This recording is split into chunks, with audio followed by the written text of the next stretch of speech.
किसान, बदलते भारत की शान।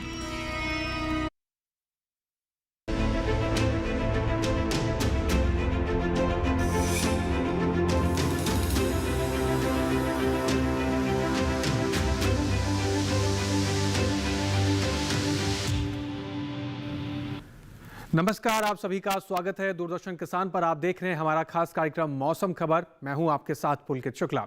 मौसम खबर के इस कार्यक्रम में हम आपको बताएंगे पूरे देश में कैसा रहेगा मौसम, कैसे रहेगी बरसात को लेकर संकेत और किस प्रकार से रहेंगे खेती किसानी से लिहाज से कुछ खास बातें। लेकिन हमेशा की तरह मौसम खबर की शुरुआत करेंगे हम सबसे पहले आज की सुर्खियों के साथ। जम्मू कश्मीर में बेहद घने कोहरे के आसार, तो हिमाचल प्रदेश में भी कुछ जगहों पर हल्की बर्फबारी संभव। उत्तराखंड में काफी ठंडा दिन रहने के आसार, तो पंजाब में शीतलहर चलने की संभावना।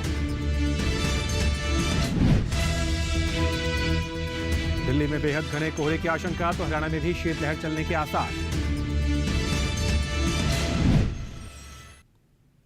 चलिए आगे बढ़ते हैं मौसम खबर में और अब बात कर लेते हैं बदलते हुए मौसम के साथ देश भर के तमाम राज्यों में मौसम के हिसाब से क्या क्या अलर्ट जारी किए गए हैं। आइए जानते हैं हमारी एआई एंकर भूमि के जरिए। नमस्कार किसान भाइयों और बहनों, आप देख रहे हैं मौसम अलर्ट डीडी किसान पर। मैं हूं आपकी एआई एंकर भूमि। आज हम आपको देश भर में होने वाली मौसम की स्थिति की ताजा जानकारी देने जा रहे हैं। उन क्षेत्रों की जानकारी लेते हैं जहां सतर्क रहें। जम्मू कश्मीर, लद्दाख, गिलगित और हिमाचल प्रदेश में कहीं कहीं बेहद घना कोहरा छाए रहने की संभावना है। इन क्षेत्रों में किसानों को सलाह दी जाती है कि वे फसलों को ठंड से बचाने के उपाय करें। संभावित स्थानों पर कृषि कार्यों में सावधानी बरतें, फसलों की नियमित और हल्की सिंचाई करें तथा लहसुन की फसल में हल्की सिंचाई अवश्य कर लें। वहीं उत्तराखंड में कहीं कहीं भीषण शीतलहर के साथ बेहद घना कोहरा देखने को मिल सकता है। ऐसे में सब्जियों और फसलों को पाले से बचाने के लिए शाम के समय हल्की सिंचाई करना लाभकारी रहेगा। पंजाब, हरियाणा और दिल्ली में कहीं कहीं शीतलहर के साथ बेहद घना कोहरा छाने की आशंका है। किसानों को सलाह है कि फसलों की शाम को हल्की सिंचाई करें, पत्तेदार सब्जियों की कटाई धूप निकलने के बाद ही करें और इस मौसम में फसलों में सफेद रतुआ रोग की नियमित निगरानी रखें। पश्चिमी उत्तर प्रदेश में कहीं कहीं बेहद घना कोहरा रह सकता है। ऐसे में खेतों में खड़ी फसलों और सब्जियों को आवश्यकता अनुसार पानी दें। पूर्वी उत्तर प्रदेश में कहीं कहीं ठंडा दिन और बेहद घना कोहरा रहने की संभावना है, जहां गेहूं की बुआई के 20 से 25 दिन बाद पहली सिंचाई करने की सलाह दी जाती है। अब उन क्षेत्रों की जानकारी लेते हैं जहां नजर बनाए रखें। बिहार में कहीं कहीं काफी ठंडा दिन और घना कोहरा देखने को मिल सकता है। ऐसे में छोटे पौधों की नियमित और हल्की सिंचाई करें।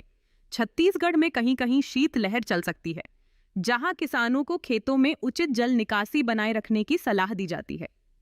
इसके अलावा ओडिशा, उप हिमालयी, पश्चिम बंगाल और सिक्किम, असम, मेघालय, नागालैंड, मणिपुर, मिजोरम, त्रिपुरा और पूर्वी मध्य प्रदेश में कहीं कहीं घना कोहरा छाए रहने की संभावना है। इसलिए इन क्षेत्रों में भी मौसम पर लगातार नजर बनाए रखें। यह थी मौसम की ताजा जानकारी। कृपया सुरक्षित रहें। धन्यवाद। धन्यवाद भूमि। तो बदलते हुए मौसम के साथ अपना तो ख्याल रखें, साथ ही साथ जो खेती किसानी से जुड़ी कुछ महत्वपूर्ण बातें हमारी भूमि ने आप तक पहुंचाई है उसके लिहाज से भी आप परिवर्तन करें, तभी आप अच्छी फसल ले पाएंगे। आगे बढ़ते हैं मौसम खबर में और अब बात करते हैं आने वाले 24 से 48 घंटों के भीतर देश के तमाम राज्यों में बरसात को लेकर क्या संकेत हैं, कहाँ ज़्यादा बरसात होगी, कहाँ कम बरसेंगे बादल, जानेंगे मौसम पूर्वानुमान के जरिए। मेरे पीछे आप भारत का नक्शा देख रहे हैं, अलग अलग राज्यों को अलग अलग रंगों से उसमें दर्शाया गया। जान लेते हैं क्या संकेत हैं। सबसे पहले बात करते हैं लद्दाख, लेह, जम्मू कश्मीर, श्रीनगर, गिलगित की, जहाँ पर बरसात के फिलहाल कोई संकेत नहीं है आने वाले 24 से 48 घंटों के भीतर। वहीं हिमाचल प्रदेश, पंजाब, चंडीगढ़ की बात करें, यहां पर भी फिलहाल बरसात के कोई संकेत नहीं है आने वाले 24 से 48 घंटों के भीतर। हरियाणा, दिल्ली, उत्तराखंड, पश्चिमी उत्तर प्रदेश और पूर्वी उत्तर प्रदेश की बात की जाए तो यहां पर भी फिलहाल बरसात के कोई संकेत देखने को नहीं मिल रहे हैं आने वाले 24 से 48 घंटों के भीतर। बात करें पूर्वोत्तर राज्यों के, जिसमें अरुणाचल प्रदेश, असम, नागालैंड, मेघालय, मणिपुर, मिजोरम, त्रिपुरा की बात करें, कहीं कहीं बरसात दर्ज की जा सकती है आने वाले 24 से 48 घंटों के भीतर। उप हिमालय, पश्चिम बंगाल बंगाल, सिक्किम की बात करें, यहाँ पर भी कहीं कहीं बरसात दर्ज की जा सकती है। खेतों में लगी हुई जो फसलें हैं, इन क्षेत्रों में जल जमाव की व्यवस्था को थोड़ा सा निगरानी रखें, जल निकासी की व्यवस्था करें और जो फसलें कट चुकी हैं उनकी भी रखरखाव की सही व्यवस्था करें। बिहार झारखंड में फिलहाल बरसात के कोई संकेत नहीं है। दक्षिण भारत का रुख करते हैं। सबसे पहले बात करते हैं तमिलनाडु और पुडुचेरी की। यहाँ पर भी कहीं कहीं बरसात के संकेत जारी किए गए हैं। यहाँ पर भी खेतों में जल निकासी की व्यवस्था करें। और तटीय आंध्र प्रदेश, तेलंगाना, भीतरी उत्तर कर्नाटक, रायलसीमा की बात करें, फिलहाल बरसात के कोई संकेत नहीं है। भीतरी दक्षिण कर्नाटक, तटीय कर्नाटक, केरल की बात करें या फिर बात करें अंडमान निकोबार की, यहाँ पर भी फिलहाल आने वाले 24 से 48 घंटों के लिहाज से बरसात के कोई संकेत देखने को नहीं मिल रहे हैं। बात कर लेते हैं मैदानी भाग के, जिसमें छत्तीसगढ़, पूर्वी मध्य प्रदेश, पश्चिमी मध्य प्रदेश, विदर्भ की बात करें, यहाँ पर भी आने वाले 24 से 48 घंटों के लिहाज से फिलहाल बरसात के कोई संकेत जारी नहीं किए गए हैं। पश्चिमी राजस्थान, पूर्वी राजस्थान की बात करें, यहाँ पर भी फिलहाल बरसात के कोई संकेत नहीं है। गुजरात, सौराष्ट्र, कच्छ, दमन और दीव, कोंकण, गोवा, मध्य महाराष्ट्र की बात करें या फिर बात करें मराठवाड़ा की, तो फिलहाल मैदानी भाग के किसी भी हिस्से में आने वाले 24 से 48 घंटों के लिहाज से बरसात को लेकर कोई संकेत जारी नहीं किए गए हैं। इसके साथ ही मौसम खबर में कुछ और महत्वपूर्ण जानकारी आप तक पहुंचाएंगे, लेकिन फिलहाल यहाँ रुकना होगा एक छोटे से ब्रेक के लिए। आप बने रहें, देखते रहें मौसम खबर। बेमौसम बारिश, आंधी और तूफान की चिंता भूल जाओ, फसल बीमा कराओ, सुरक्षा कवच पाओ। प्राकृतिक आपदा हो या कोई दुर्घटना, उसकी चिंता से भी मुक्ति पाओ। पीएम फसल बीमा योजना से करीब 2 लाख करोड़ रुपए क्लेम के रूप में किसानों को मिले। मैं 15-20 वर्षों से खेती कर रहा हूँ। मेरे पास 3 हेक्टेयर लगभग जमीन है। प्रधानमंत्री फसल बीमा हमें आर्थिक मदद करती है। हमें 23-24 में खरीफ की फसल में 48,900 रुपए मिला। हमारे जो संपर्की किसान हैं, मैं उनको समझाऊंगा, बताऊंगा, जैसे मुझे सहायता प्राप्त हुई है ऐसे अन्य लोगों को भी हो। रबी फसल बीमा के लिए शीघ्र पंजीकरण कराएं। बैंक शाखा, बीमा कंपनी, कृषि ऋण समिति, जन सेवा केंद्र से संपर्क करें। फसल बीमा से संबंधित जानकारी के लिए हेल्पलाइन नंबर 14447 पर कॉल करें। फसल बीमा कराओ, सुरक्षा कवच पाओ। ब्रेक के बाद एक बार फिर से आप सभी का स्वागत है मौसम खबर में। आगे बढ़ते हैं मौसम खबर में और अब बात करते हैं देश भर के तमाम राज्यों में बदलते हुए मौसम का असर तापमान पर इस समय कितना हुआ है। यानी देश के तमाम हिस्सों में अधिकतम तापमान की बात करें या फिर बात करें न्यूनतम तापमान की स्थिति में कितना बदलाव दर्ज किया गया, जानेंगे तापमान के हाल के इस सेगमेंट में। तो शुरुआत करेंगे और बात करेंगे सबसे पहले न्यूनतम तापमान की स्थिति कैसी है देश के तमाम हिस्सों में। छत्तीसगढ़ की सबसे पहले बात करते हैं। यहाँ पर न्यूनतम तापमान 5 डिग्री सेल्सियस सामान्य से कम की श्रेणी में दर्ज किया गया। तो न्यूनतम तापमान सामान्य से कम छत्तीसगढ़ में देखने को मिला। साथ ही विदर्भ और मराठवाड़ा की बात करें तो यहाँ पर 5.3 से 1 डिग्री सेल्सियस सामान्य से कम की स्थिति में न्यूनतम तापमान दर्ज किया गया है। तो सामान्य से कम की स्थिति न्यूनतम तापमान की यहाँ पर भी देखने को मिली। वहीं दक्षिण भारत के कुछ हिस्सों की बात कर लेते हैं, जिसमें तेलंगाना, भीतरी उत्तर कर्नाटक और साथ ही साथ तमिलनाडु, पुडुचेरी की बात करें तो 5 से 3.1 से न्यूनतम तापमान सामान्य से कम की स्थिति में दर्ज किया गया है। इसी प्रकार से आगे बढ़ते हैं और अब बात करते हैं अंडमान निकोबार की। तो यहाँ पर 5 से 3.1 डिग्री सेल्सियस सामान्य से कम की स्थिति में न्यूनतम तापमान यहाँ पर दर्ज किया गया है। इसी प्रकार से सामान्य से कम की स्थिति यहाँ पर भी देखने को मिली, जबकि पूर्वी राजस्थान के सीकर में देश का सबसे कम तापमान दर्ज किया गया 5 डिग्री सेल्सियस के साथ सबसे कम तापमान राजस्थान के सीकर में दर्ज किया गया है। इसके साथ ही बात कर लेते हैं अधिकतम तापमान की स्थिति कैसी रही। तो बात करें बिहार की तो यहाँ पर 1.6 से 3 डिग्री सेल्सियस सामान्य से कम की स्थिति में अधिकतम तापमान दर्ज किया गया। अधिकतम तापमान का हाल यहाँ पर भी सामान्य से कम देखने को मिला। दक्षिण भारत का रुख करते हैं और बात कर लेते हैं देश के सबसे अधिक तापमान की। केरल के पुनालूर में सबसे अधिक तापमान दर्ज किया गया 35 डिग्री सेल्सियस के साथ सबसे अधिक तापमान केरल के यहाँ पर दर्ज किया गया है। तो इस प्रकार से न्यूनतम और अधिकतम तापमान की स्थिति देखने को मिली। लेकिन देश के बाकी बचे हुए हिस्सों में स्थिति क्या कुछ दर्ज की गई है, आइए एक नज़र उस पर भी डाल लेते हैं।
तो यहाँ हमने जाना देश भर के तमाम राज्यों में तापमान की स्थिति क्या कुछ दर्ज की गई। इसके अलावा कुछ और महत्वपूर्ण जानकारियाँ मौसम से जुड़ी हुई आप तक पहुँचाएंगे। फिलहाल यहाँ रुकना एक छोटे से ब्रेक के लिए आप बने रहें, देखते रहें मौसम खबर।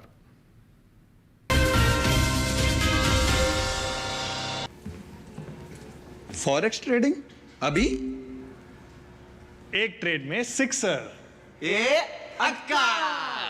प्रसिद्ध पहले सेफ्टी वरना क्लीन बोल्ड। अनऑथराइज्ड प्लेटफॉर्म पे फॉरेक्स ट्रेडिंग यानी नुकसान, धोखाधड़ी और कानूनी कार्रवाई का डर। मतलब नुकसान की हैट्रिक। इसीलिए आरबीआई वेबसाइट पर जाएं, ऑथराइज्ड लिस्ट जांचें। आरबीआई कहता है जानकार बनिए, सतर्क रहिए। किस फसल की क्या है चाल, किस मंडी का क्या है हाल,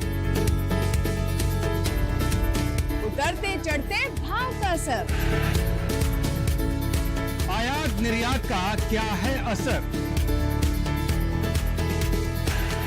कैसा रहेगा आगे बाजार, बताएंगे मंडियों के जानकार। देखिए मंडी खबर सोमवार से शनिवार शाम 5 बजे सिर्फ दूरदर्शन किसान चैनल पर।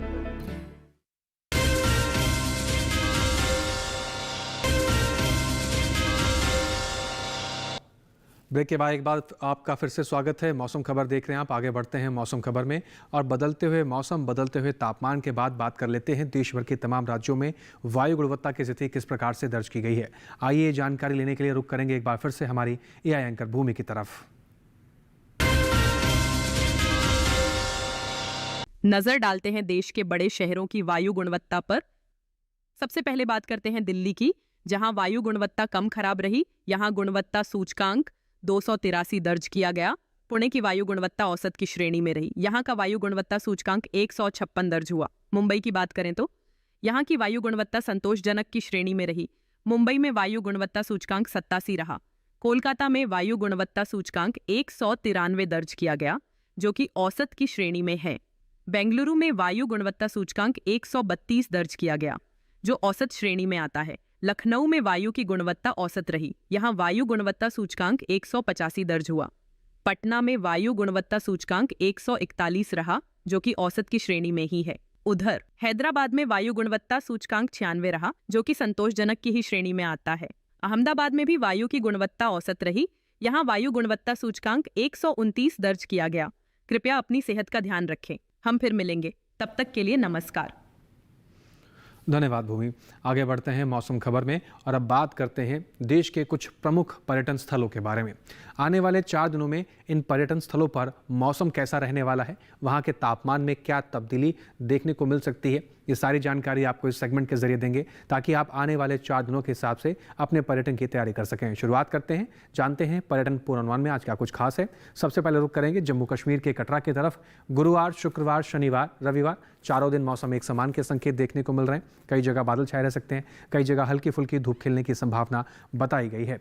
अधिकतम तापमान की बात करें 20 डिग्री सेल्सियस तक का अधिकतम तापमान बनता हुआ नजर आएगा आने वाले 4 दिनों के भीतर कटरा के अंदर। और न्यूनतम तापमान की बात करें तो 8 से 9 डिग्री सेल्सियस तक का न्यूनतम तापमान बनता हुआ नजर आ सकता है कटरा के अंदर। इस प्रकार के मौसम और तापमान की तैयारी करके आप निकल सकते हैं।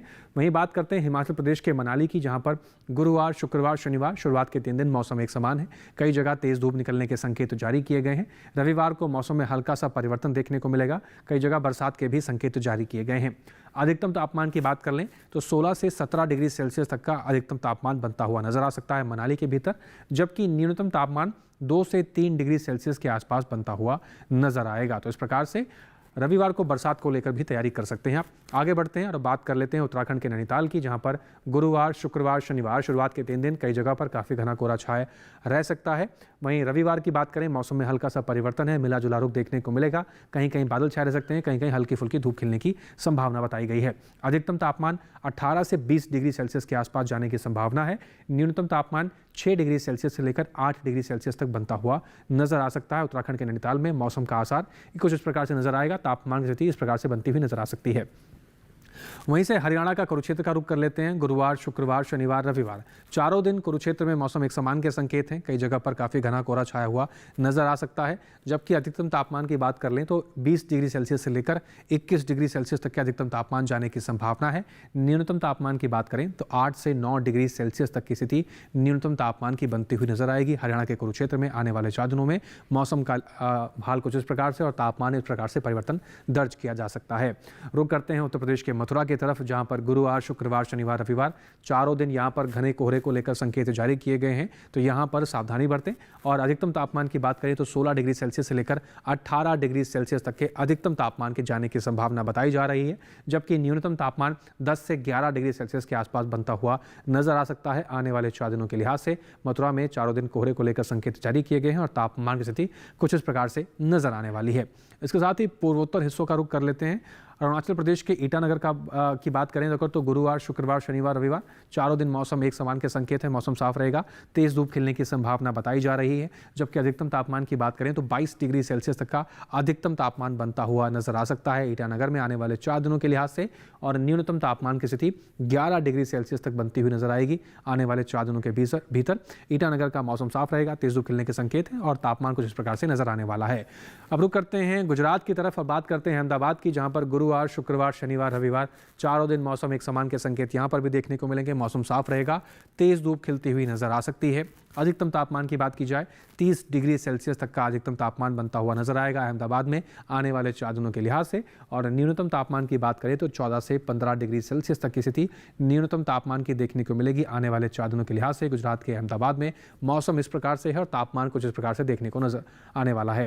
राजस्थान की तरफ रुख करते हैं, बात कर लेते हैं उदयपुर की, जहां पर गुरुवार, शुक्रवार, शनिवार, रविवार यहां पर भी चारों दिन मौसम एक समान के संकेत। चारों दिन मौसम साफ है, तेज धूप खिलने के आसार बताए जा रहे हैं। और अधिकतम तापमान की बात करें तो 25 डिग्री सेल्सियस से लेकर 28 डिग्री सेल्सियस तक की अधिकतम तापमान बनने की संभावना है। जबकि न्यूनतम तापमान 8 से 10 डिग्री सेल्सियस के आसपास बनता हुआ नजर आएगा आने वाले 4 दिनों के भीतर।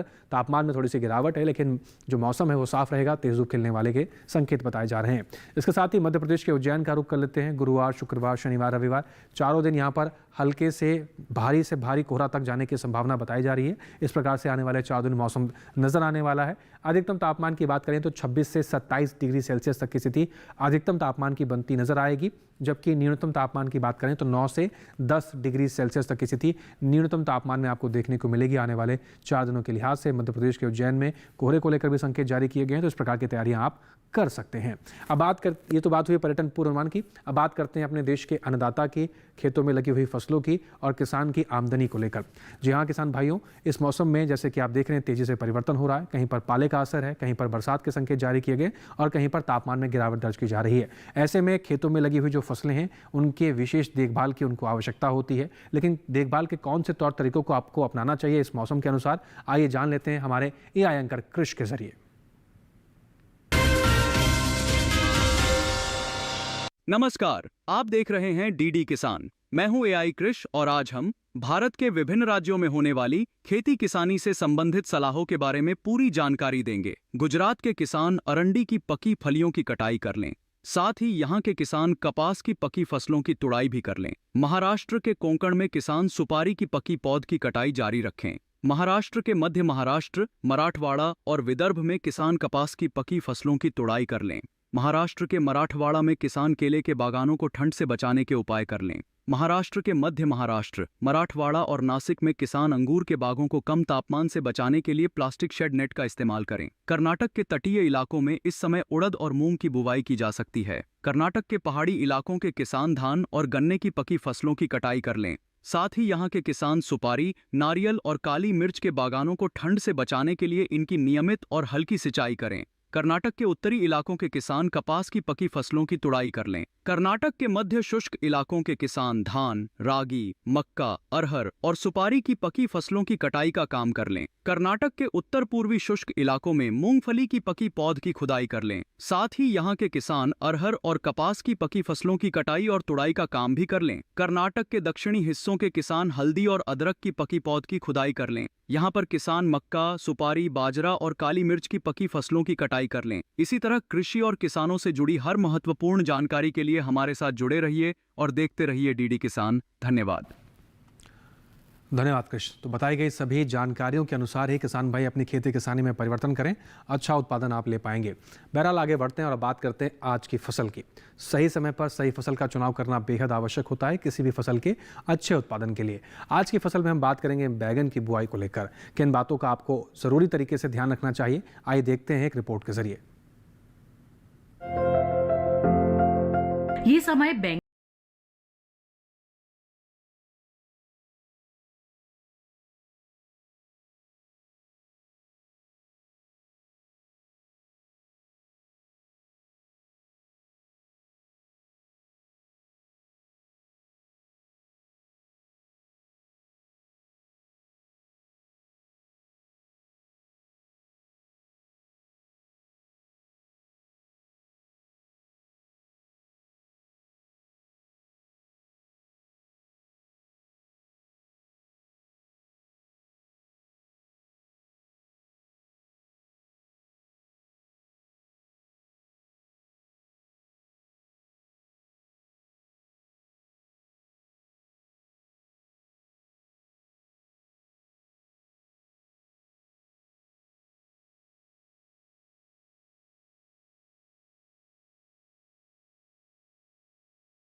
तो बैगन की अच्छी बुआई के लिए बताई गई सभी बातों के अनुसार ही किसान भाई खेती करें, अच्छा खासा उत्पादन आप ले पाएंगे। इसके साथ ही आज के मौसम खबर में बस इतना ही, लेकिन जाते जाते आइए एक बार फिर से नजर डालते हैं आज की सुर्खियों पर। जम्मू कश्मीर में बेहद घने कोहरे के आसार, तो हिमाचल प्रदेश में भी कुछ जगह पर हल्की बर्फबारी संभव। उत्तराखंड में काफी ठंडा दिन रहने के आसार, तो पंजाब में शीतलहर चलने की संभावना। दिल्ली में बेहद घने कोहरे की आशंका, तो हरियाणा में भी शीतलहर चलने के आसार।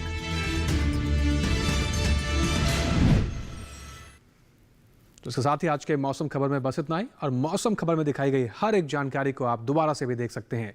आप इस्तेमाल कर सकते हैं डीडी किसान के यूट्यूब चैनल को, जिसके लिए आपको टीवी स्क्रीन पर हम आपको एक QR कोड दिखाने जा रहे हैं। इस QR कोड को जब आप स्कैन करेंगे सीधा पहुंच जाएंगे डीडी किसान के यूट्यूब चैनल पर। वहां पर भी मौसम खबर में दिखाई गई हर एक जानकारी को आप फिर से देख सकते हैं, और उम्मीद करते हैं दिखाई गई हर एक जानकारी से हमारे किसान भाइयों को लाभ हो रहा होगा। इसके साथ के आज बस इतना ही, हमें दीजिए आप इजाजत, बने रहें डीडी किसान के साथ। नमस्कार।